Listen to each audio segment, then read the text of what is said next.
Thomas Darnis, donc je suis chargé d'intégrer la biodiversité dans la gestion des forêts publiques de l'agence Montagne d'Auvergne, qui couvre les 3 départements, donc du Cantal, de la Haute-Loire et du Puy-de-Dôme. Mais je fais aussi partie du réseau Habitat-Flore national de l'ONF, dans lequel il y a un sous-groupe qui s'occupe des lichens, parce que les mycologues n'ont pas jugé utile de s'occuper des lichens.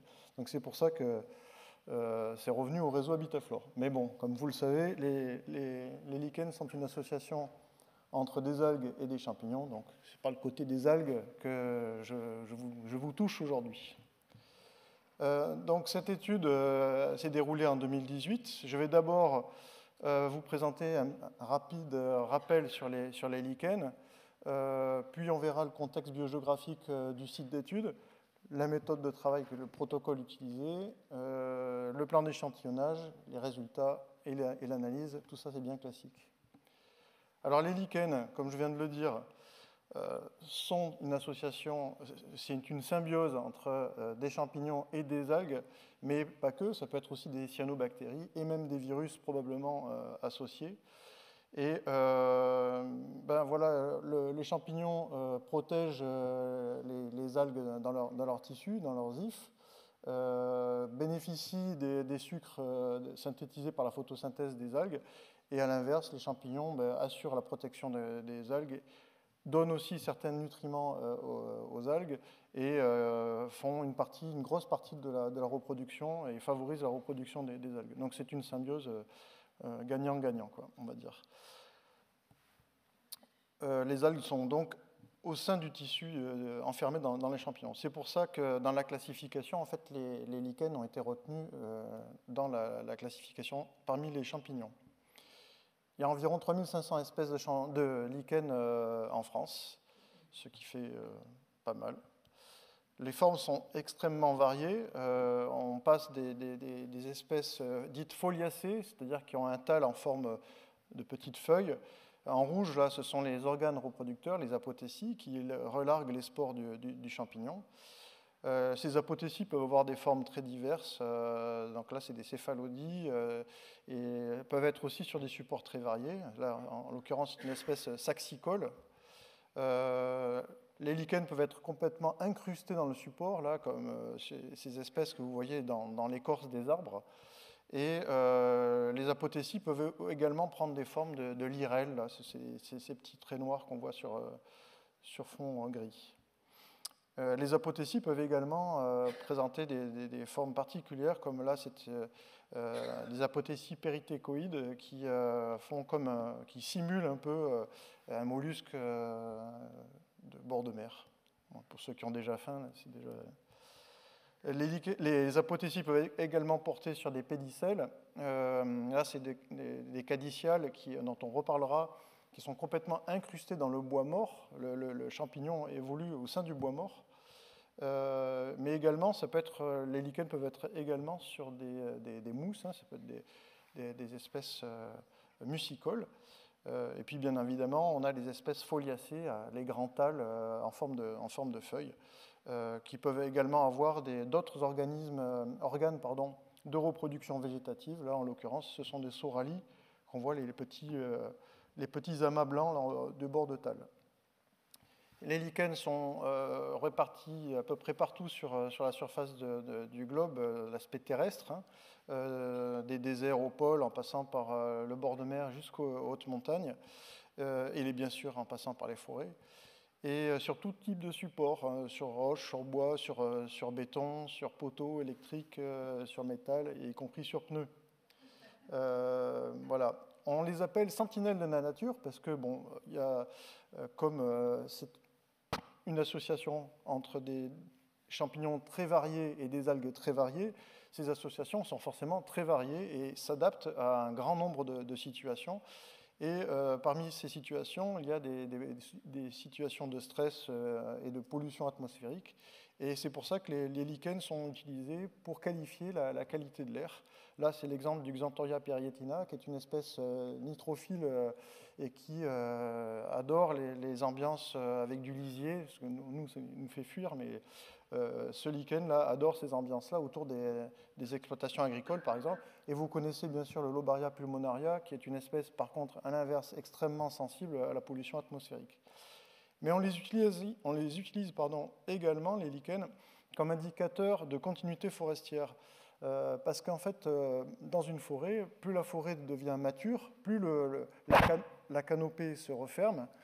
Et quand elle se referme, en fait, l'humidité sous-jacente du peuplement va augmenter par évapotranspiration captée, ce qui peut induire des formations de bandes de nuages et de dépôts de rosée. Et on comprend bien que également la lumière diminue. Et donc vous avez tout un suivi une modification des cortèges lichéniques qui vont évoluer en fonction de la maturation des forêts. Donc, quand on applique une gestion forestière sur un peuplement de lichen, donc sur un peuplement forestier, les coupes, pour vous la faire court, vont induire à chaque fois une augmentation de la lumière et un assèchement du sous-bois. Donc, une modification des cortèges lichéniques. Là, c'est Ricassola virens, qui est une espèce dite indicatrice de forêt ancienne. Voilà. Donc, dans les gorges de la rue, on a essayé, parce que vous allez voir, les gorges de la rue sont supposées être un hotspot de forêt ancienne, un hotspot de forêt mature. On a essayé d'utiliser ces lichens corticoles pour voir comment est-ce que cet outil lichen était utile pour caractériser cette maturité des forêts. Alors, les gorges de la rue, on a choisi ce site-là pour plusieurs raisons. Les gorges de la rue, vous le voyez, sont situées entre le massif du Sancy et des monts du Cantal, et également à l'est, le massif du Césalier, donc trois massifs volcaniques, et reçoit donc ces gorges qui coulent est-ouest. C'est un affluent rive gauche de la Dordogne, hein, la rue, reçoit les perturbations océaniques directement venant de l'ouest. Et donc cette accumulation une espèce de fer à cheval, si vous voulez, de montagne, va retenir ces perturbations. Et c'est Vincent Hugonneau qui avait caractérisé les gorges de la rue, je trouvais que c'était une bonne image, comme une île bretonne à plus de 300 km des côtes. Parce qu'il avait trouvé des cortèges, lui, c'était bien sûr sur les mousses, il avait identifié 420 espèces de mousses sur les 1000 hectares du site Natura 2000, soit 30% de la bryoflore française sur 1000 hectares. Et parmi ces cortèges, il y avait des espèces des îles britanniques, de Bretagne, etc. C'est pour ça qu'on avait appelé ça une île bretonne. De plus, il y a l'air froid des montagnes qui descend, donc tout concourt à faire un climat hyper-atlantique à tendance montagnarde. Le socle est tercinien, donc c'est du gneiss fracturé qui se casse la figure dans tous les sens, avec des falaises, des éboulis de gros blocs, donc inaccessible, difficile d'accès. Le site se situe dans le département du Cantal et il y a une grosse proportion de forêts domaniales dans ce secteur. La forêt domaniale s'appelle les Gorges de la Rue, avec 4 cantons, Algers, Maubert, Gauly et Saint-Amandin. Il y a une opposition, comme je vous l'ai dit, comme elle coule est-ouest de versants, marqués avec un adret et un nubac très différents, avec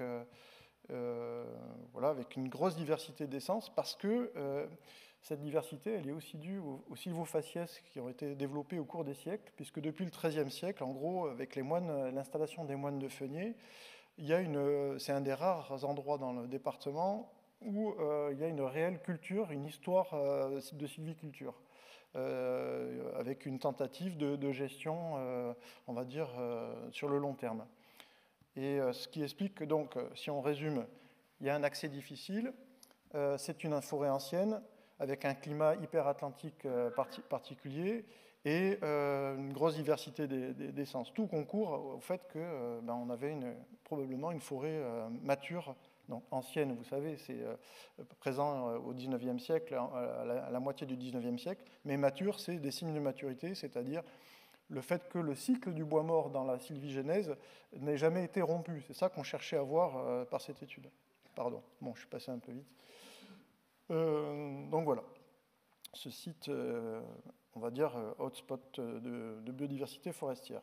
Ça avait d'ailleurs été montré par d'autres recherches sur d'autres groupes taxonomiques, notamment, je l'ai dit, sur les mousses, mais également sur les espèces saproxyliques, avec, je crois, 16 espèces du groupe IP5, donc c'est les espèces les plus caractéristiques des forêts anciennes. Pour les entomos, ça parlera, pour moi un peu moins. Alors, la méthode de travail, bon, je fais rapide aussi, on a cherché les données bibliographiques, il n'y en avait pas. Sur les lichens, c'est jamais étonnant, c'est un groupe très peu étudié, sauf Jacques-Henri Leprince, mais il n'est peut-être pas là, je ne sais pas. Si, il est là. Coucou.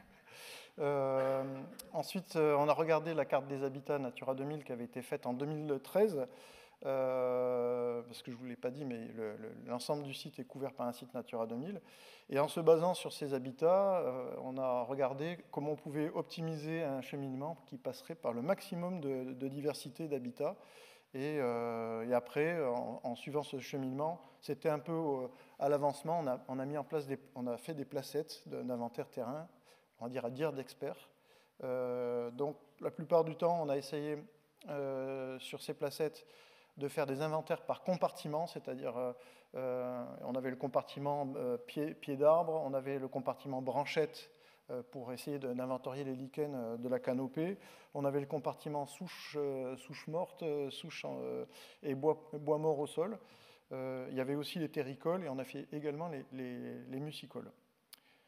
Donc la plupart du temps, on a essayé de déterminer sur le terrain, mais comme on n'est pas trop avec des yeux bioniques, on a été obligé de récolter, parce que vous savez que l'identification des lichens se passe souvent sous microscope avec des réactifs, et ce qui a donné l'occasion d'utiliser des bonnes boîtes à chaussures. Quand vous ne savez pas quoi en faire, ben là, en lichen, c'est très utile.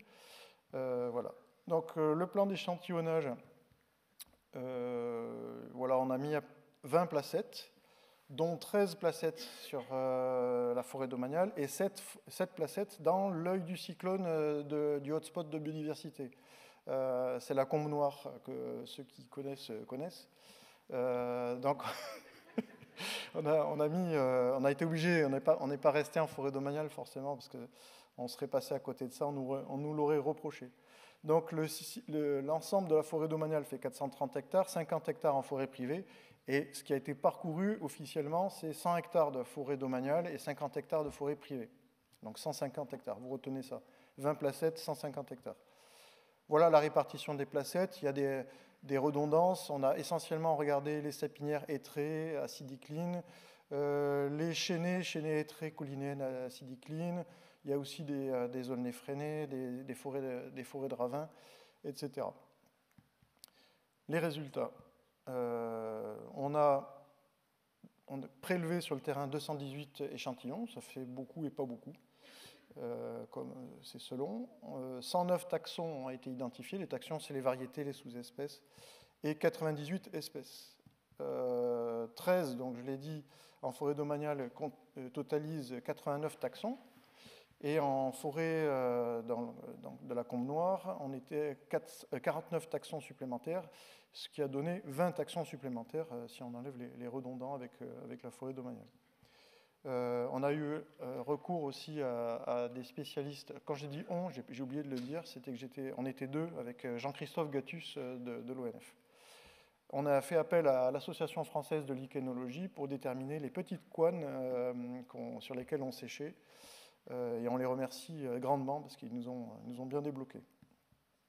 Si on compare ces résultats avec deux réserves biologiques de surface équivalente, 150 hectares, on est à peu près dans le même ordre d'idées de nombre d'espèces. Donc 105 espèces sur la réserve biologique de Revuère et 101 espèces sur Combe-d'Ir, qui sont des réserves biologiques qui sont en Rhône-Alpes. Et sur la RBI d'Assan, on a 133 espèces après 2 années de récolte de terrain, plus de 60 inventaires et 1000 hectares de réserve intégrale. Donc on se dit qu'avec 98 espèces, c'est pas trop mal sur 150 hectares. Voilà. Donc, parmi les espèces, on a des espèces qui sont assez fréquentes, là, comme les Canora argentata, qu'on est obligé à chaque fois de récolter parce qu'ils se confondent avec une autre espèce. Il faut aller regarder les spores. Stictal sylvatica, qui est une espèce à macrolichen qui est facile à identifier. Et Cladonia coniocrea, qui est, comme tous les cladonies, extrêmement compliqué à... Oui, extrêmement, oui. Compliqué à déterminer. On est obligé d'utiliser des réactifs chimiques qui expliquent la petite tache orange ici, là. On a aussi des espèces, identifié des espèces remarquables. Alors, il n'existe pas de liste rouge de lichens ni d'espèces protégées de lichens en France, mais il existe l'atlas des lichens de France fait par Claude Roux et consorts, qui est sorti en 2017, mais ça, c'est parce qu'en 2017, on a utilisé la version 2017 parce que l'étude était en 2018. Et lui a essayé de catégoriser, selon les critères UICN, les lichens. Donc, d'après Claude Roux, on aurait une espèce en danger critique, 6 espèces en danger, 5 vulnérables, 13 potentiels menacés et 4 non menacés, mais qui sont remarquables d'après Claude Roux. Ce qui fait donc 29 espèces remarquables, soit un tiers de l'échantillon. Alors, pour en montrer quelques-unes, dans l'espèce critique, puisqu'il n'y en avait qu'une, c'est Calicium parvum, qui est donc une caliciale liée au bois mort en conditions stégophiles, c'est-à-dire qui est à chaque fois sur des bois sur pied, bois mort sur pied, et qui est donc protégé par la bille de bois des précipitations directes de l'atmosphérique. Donc c'est des conditions un peu particulières. Ça peut être aussi sur des parties de bois mort d'arbres sénescents. En deuxième espèce en danger, il y avait Kenotecopsis debilis, qui est également une caliciale. Vous voyez les apothécies portées sur des pédicelles. Et l'espèce un peu remarquable aussi, Multiclavula mucida, qui lui pousse aussi sur du sapin en décomposition, des souches de sapin en décomposition, et qui est une espèce nouvelle pour l'Auvergne. Les deux premières étaient nouvelles. Non, la première était nouvelle pour le Cantal et l'autre en dessous était nouvelle pour l'Auvergne. Donc au total, on a 6 espèces nouvelles pour l'Auvergne. Ce n'est pas étonnant pour les lichens parce que voilà, c'est peu étudié, je l'ai déjà dit. Et 5 espèces nouvelles pour le département. Ensuite, on a des espèces, Claude Roux met des espèces, des qualificatifs d'intérêt, et on a des espèces d'intérêt national qui ont été trouvées également sur bois en décomposition. Donc il y a le Sténocibé major qui est également une caliciale. Donc vous voyez que sur les 4 espèces un peu phares, à chaque fois on tombe sur des espèces qui sont liées au bois mort. Et Telotrema lepadinum, qui est également une espèce liée au peuplement très fermé, très mature. Donc on retrouve une certaine logique entre la rareté du bois mort en forêt gérée, on va dire, où il y a une sylviculture et ces espèces qui sont forcément rarifiées à cause de leurs supports qui sont rares. Alors, qu'est-ce que ça a donné quand on essaye de regarder cette liste d'espèces avec les indices de continuité forestière? Alors, il existe, cet indice, en fait, se base sur, on compare notre liste d'espèces avec une liste théorique d'indicateurs d'ancienneté, de continuité de la forêt, et on a un pourcentage, on obtient un pourcentage entre les présents et cette liste, un ratio. Plusieurs citations, donc il y a Copinceal et Rose pour les îles britanniques. Et puis on a la chance, en 2016, Grégory Agnello, dans le cadre de la boîte à outils Forêt ancienne Massif central avec le Conservatoire botanique, a édicté une liste pour le Massif central et par département des lichens supposés indicateurs de continuité forestière. Alors j'ai essayé de tester, surtout par rapport à Agnello, pour voir ce que ça donnait.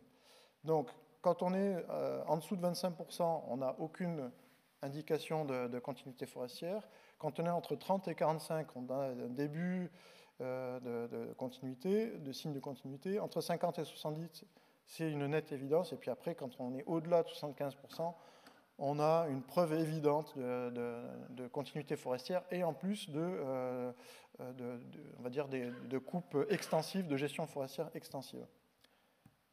Alors, voilà la liste totale, enfin, il y a la première partie. Ce qu'on remarque, c'est que déjà, il y a des espèces Calicium trabinellum étaient citées par Agnello dans la liste Massif central.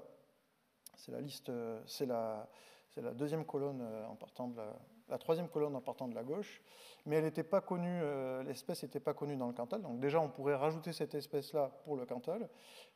Idem pour Nephroma levigatum tout en bas du tableau. Lui, il était cité dans l'indice de continuité de Rose pour les îles britanniques. Ben, pourquoi ne pas l'intégrer dans l'indice de continuité d'Agnello? Donc ça, c'est la deuxième proposition. Les trois colonnes de droite, c'est en forêt domaniale, hors forêt domaniale, et au total, dans les gorges de la rue, la liste des espèces qui ont été contactées. Et il y a également Pyrenula chlorospila ou Macrospora qui était cité dans la liste de Rose, qui a été trouvé dans le site et qui pourrait être rajouté à l'indice d'Agnello. Et Telotrema lepadinum qui était connu par Grégory Agnello pour le Massif central, mais pas dans le Cantal. Donc on pourrait rajouter 4 espèces à cet indice. Donc si on regarde au total, regardez la colonne de droite, c'est le total des espèces de ces listes dans les gorges de la rue, 16. Donc 16 pour l'indice d'Agnello, à comparer avec les 39 du Cantal ou les 54 du Massif central, sauf si on rajoute les 2 espèces pour le Massif central, j'espère que vous me suivez, et 4 espèces pour le Cantal, et 12 espèces seulement de la liste de Rose. Donc Rose, on va l'éjecter gentiment, mais pas tout à fait. Soit au total 18 espèces dans les gorges de la rue de ces 2 listes. Alors, pour l'indice de Rose, si on prend que l'indice global pour les gorges de la rue, on arrive à 37,5%, c'est-à-dire 12 espèces sur 32, ce qui, d'après le référentiel, correspondrait à un premier signe de continuité forestière. Bon, pas de chance. Et pour Grégory Agnello, on arrive à 41,86% pour l'ensemble des gorges de la rue, ce qui lui aussi correspond au premier signe de continuité écologique. Donc on voit que ce n'est pas satisfaisant. Alors plusieurs biais sont probablement la cause de ce résultat médiocre. C'est la pression d'observation, elle est certainement pas assez, parce que Grégory Agnello lui propose de faire 30 relevés par transect. Nous, on n'en a fait que 20. Et si on considère en plus qu'il y a les 2 oppositions de versants, Adré et Hubac, il faudrait donc faire au moins 60 relevés. Comme on en a fait 20, il en manquerait 40. On a passé 2 ans dessus avec le temps qu'on a alloué pour faire ça. Donc ça veut dire qu'il y aurait encore un sacré temps à passer si on voulait peaufiner ces résultats, ce qu'on va faire. Hein. On va le faire en 2025. Mais ça peut être aussi le fait que ces listes-là ne sont peut-être pas si évidentes que ça à produire et qu'elles sont à compléter, les listes de taxons indicateurs de forêt ancienne. C'est pour ça que certains auteurs, comme Olivier Bricot, considèrent qu'en fait cette approche sur la continuité des forêts devrait être abordée par la lichénosociologie. Et donc je vous renvoie à une étude qu'il a faite sur les lichens des forêts de la région méditerranéenne. Alors, il ne l'a pas fait pour le reste du Massif central, mais ça touche un petit peu le bas du Massif central, sur les Gouales, l'Hérault et le Gard. C'est très intéressant. Donc, je me suis amusé à regarder, parce que c'est celle qui nous intéresse aussi, le Lobarietum pulmonariae, c'est une association lichénique qui est dite aussi indicatrice de continuité forestière. Et là, pour le coup, on serait à 13 sur 18 espèces présentes dans les gorges de la rue sur ce groupe-là. Alors, je vais conclure avec ça, mais pour le plaisir des yeux, on vous montre un peu à quoi ressemble le Lobarietum pulmonariae. Donc, on voit qu'évidemment, Lobaria pulmonaria est là, mais il est accompagné par plein d'autres macrolichens très intéressants, notamment Ricassola virens, qui est considéré aussi comme une espèce assez rare en France, Lobarina scrobiculata et Panaria rubiginosa, qui est un petit lichen foliacé. Il y a également Nephroma parilé qui vient compléter un peu la liste. Et sur cet arbre, c'est le même arbre, depuis tout à l'heure. On a Nephroma bellum qui se cache au milieu de tout ça, mais qui, lui, est une espèce d'une autre association lichénique. Et quand on regarde en fait la taille, en gros la succession des groupements lichéniques, c'est que plus il y a de lumière, plus les lichens ont tendance à avoir des formes macro, des gros lichens. Et plus le milieu se referme, plus les lichens vont adopter une forme crustacée, incrustée dans le support. Et là, c'est le cas, parce que le peuplement est en train de se refermer. Nephroma bellum fait partie dans la suite dynamique des associations lichéniques vers plus de fermeture. Il est symbole de plus de fermeture. On retrouve Nephroma levigatum aussi, qui est un autre macrolichen dans cette association. Et on voit Telothrema lepadinum, donc c'est le lichen en forme de mollusque dont je vous ai parlé au tout début, qui lui, par contre, fait partie des stades ultimes d'évolution du peuplement quand on est en forêt. Donc cette approche lichéno-sociologique serait, à mon avis, un très bon moyen. Mais là, on va manquer de publications, manquer d'études. Donc, il en manque un, Sticta lufiliginosa. Alors les sticta, quand vous les froissez entre deux doigts, ça sent le poisson pourri, à tester, c'est super intéressant. Tous les sticta, à peu près, ont cette odeur. Et Sticta limbata. Alors, conclusion. Donc, on a montré en 20 relevés que c'est un site qui est relativement intéressant pour les lichens épiphytes, donc sur support des arbres. C'est une avancée, puisqu'on partait de zéro pour la connaissance. Mais on voudrait tester l'approche lichéno-socio, notamment sur le cortège linicole dont je vous ai parlé, les caliciales, qui sont très peu décrites. Peut-être aussi se focaliser sur des habitats forestiers qu'on a un peu sous-estimés, notamment les pineraies sylvestres et puis les boulets sur tourbe. Et on aimerait aussi travailler pour améliorer cette liste, en lien avec l'étude qui est faite actuellement dans la zone cœur du parc national des Cévennes, une étude qui est en cours, là, menée par des membres du réseau lichen de l'ONF et les gardes du parc pour peaufiner ces listes Agnello. Voilà. Je vous remercie.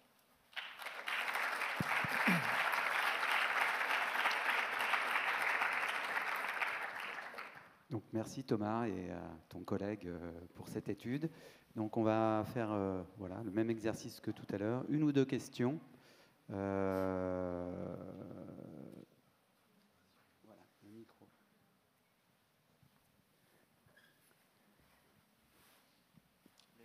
Merci bien. Félicitations d'abord pour votre exposé passionnant.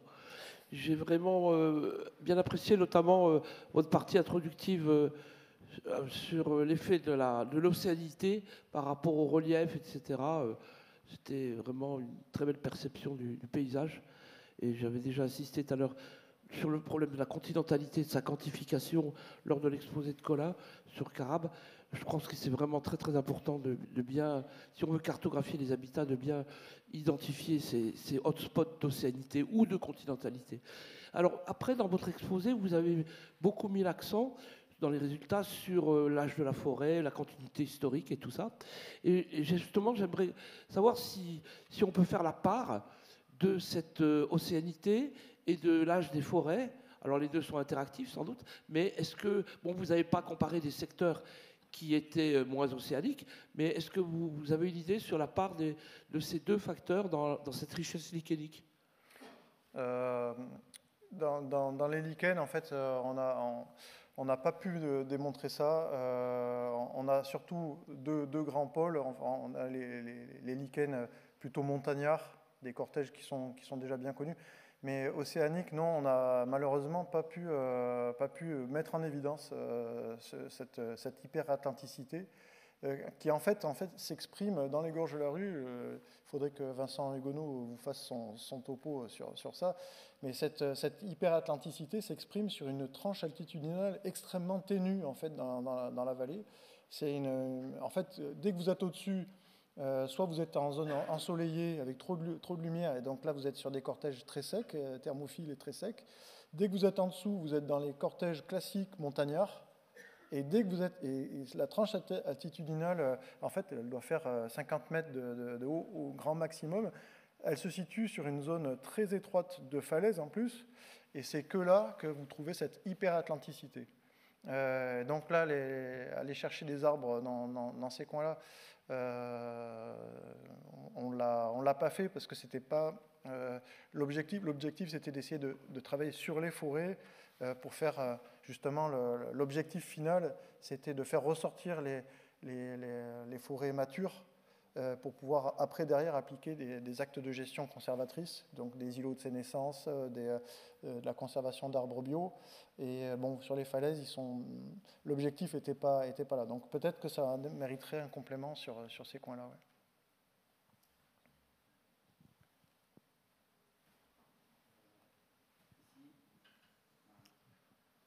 Merci beaucoup pour ce travail passionnant. Ma question, c'était, vous venez juste de l'évoquer, si l'ONF mettait en place des actions de conservation, d'identification de zones qui seront plus touchées ou ce genre de choses. Alors oui, ça s'appelle la trame de vieux bois. On essaye de la mettre en place. Et en Rhône-Alpes, l'ONF avec le CNPF et les partenaires d'associations de protection de l'environnement, je crois qu'il y a eu le CBN dedans, ont mis en place ce qu'on appelle le réseau FREN, qui est un réseau de communication sur les surfaces qui sont mises en libre évolution dans les forêts publiques et privées. Et ce réseau augmente de 2500 hectares par an en libre évolution. Donc c'est des zones qui sont identifiées pour être conservées ad vitam en libre évolution. Et cette désignation, on sait qu'elles existent déjà ces zones, mais en fait le fait de les désigner et de les inscrire dans le marbre en tant que zone en libre évolution, en fait ça garantit leur conservation pour toujours. Il n'y aura plus d'épée de Damoclès dessus en se disant mais tiens, un jour ça deviendra un gisement de bois, on viendra chercher du bois là-dedans. Donc cette trame de vieux bois, elle est mise en place, elle a été initiée en Rhône-Alpes, maintenant elle est diffusée dans toute la France sur le modèle de Rhône-Alpes, et elle prend la forme d'îlots de sénescence. Je vous passe les détails, il y a des divers types d'îlots de sénescence, mais en gros c'est des surfaces mises en libre évolution qui sont complétées par les grandes réserves biologiques intégrales, où là on fait des études en plus, on fait des études naturalistes en plus, et complétées après au sein des peuplements en production par des arbres conservés pour la biodiversité. C'est des arbres qui sont dits relais, ils vont servir de relais entre les îlots de sénescence et les grandes réserves.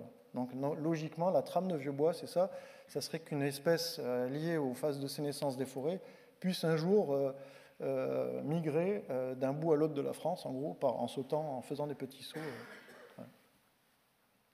Une dernière question. Merci Thomas encore d'avoir travaillé sur les cryptogrammes. Je trouve qu'on ne parle pas assez de cryptogrammes et ils sont hyper importants pour valoriser les petits changements d'écologie. Pour faire écho, ça fait tout à fait écho à ce qu'on fait en Cévennes. Tu es sans doute au courant de nos suivis sur les lichens, indicateurs de continuité. On va beaucoup moins loin, mais pour des raisons pragmatiques, et c'est sur ça que je voulais insister. Pour moi, des lichens qui ont un bon rôle indicateur, ils doivent être à la fois faciles à déterminer. Je savais que tu allais dire ça. Ouais, mais c'est parce que si on veut être pragmatique et qu'il faut à chaque fois plusieurs mois ou années de campagne de terrain pour avancer, les forestiers ont des tronçonneuses qui vont beaucoup plus vite que nos études. Et je me dis, il faut aussi avancer sur ce côté pragmatique des critères cryptogamiques comme les lichens, les champignons, les mousses, et de trouver parce qu'ils sont extrêmement puissants, beaucoup plus puissants que les vasculaires pour montrer des petites évolutions de continuité ou de bonne conservation des milieux. Et je trouve que là, il y a des travaux il faut continuer. Je suis très content que tu aies fait ces travaux, mais nous, on aurait besoin d'avoir des outils pragmatiques, quoi. Mais Jean-Christophe, Catherine, Cécile Guérin, que tu connais, travaillent dessus. Et justement, parmi la liste de lichen indicateurs, ils vont expurger les espèces impossibles à déterminer sur le terrain, et puis ils vont garder si tant est que ce soit encore probant, les espèces, les macrolichens et les lichens où il n'y a pas de doute possible sur le terrain. Avec une loupe x10 quand même, si on a le droit? Oui, la loupe x10, ok.